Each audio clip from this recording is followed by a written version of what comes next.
فیلم بخون از اول، من بگیرم ازت. خودو از اول بخون.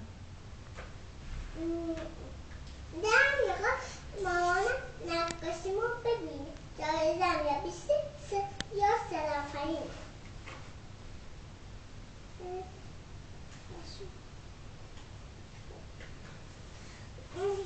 گفتم که پیدا کردم یه کاغذ بزرگی برای نقاشیمو خیلی کوچیکه دسته. بعد نقاشی ها رو مامان شادش کنه، خوشگلش زیاده، بعد زیادش کنه. من چشات رو بعد یه هدیه دارم، بگه چشات رو باشتم به ما، بعد یه هدیه دارم، بگه چشات رو از تو کشیده بادر مهربونه، هفت همیشه خوب قربونه اون زبونه.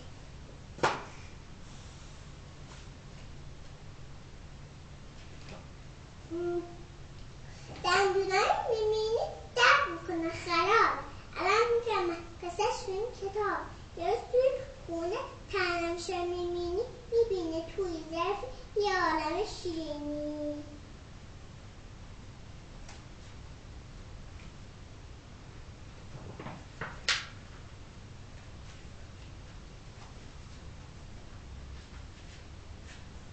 هی میخوره اونا رو میگه چقدر شیرینه، خدا کنم مامانم نگید منو ببینه.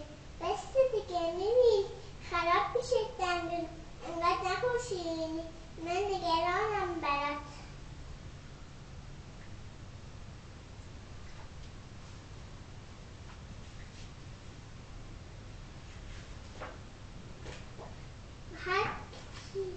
بعد که شیرینی ها رو توی کمد بذارم، خوب جهت گرفتم و میدارم دوباره به شیرینی.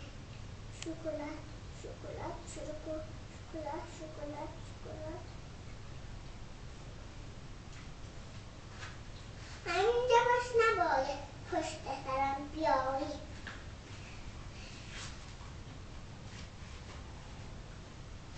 داره شیرینی ها رو توی کمد میداره، خوب جهت گرفتم و میدارم دوباره.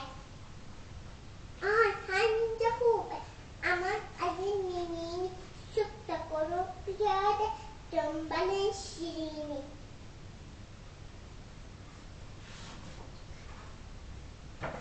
جای شیرینی ها رو حالا دیگه میدون، رسته خیلی ساده است مامان مهربونم.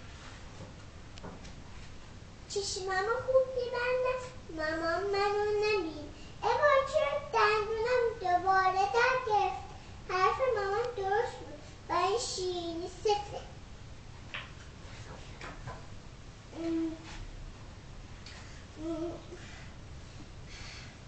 مامان دندونم درد میکنه خرابه، الان میگم نه قصهش تو این کتاب. مامان دندونم درد میکنه خرابه، بعد که ننداز رو دندون پزشک ببینه. مامان مامان تو رو خودت دست نده، دردش زیادتر میشه، بگو چیکار کنم من. مامان تو رو خودت دست نده، دردش زیادتر میشه، بگو چیکار کنم من.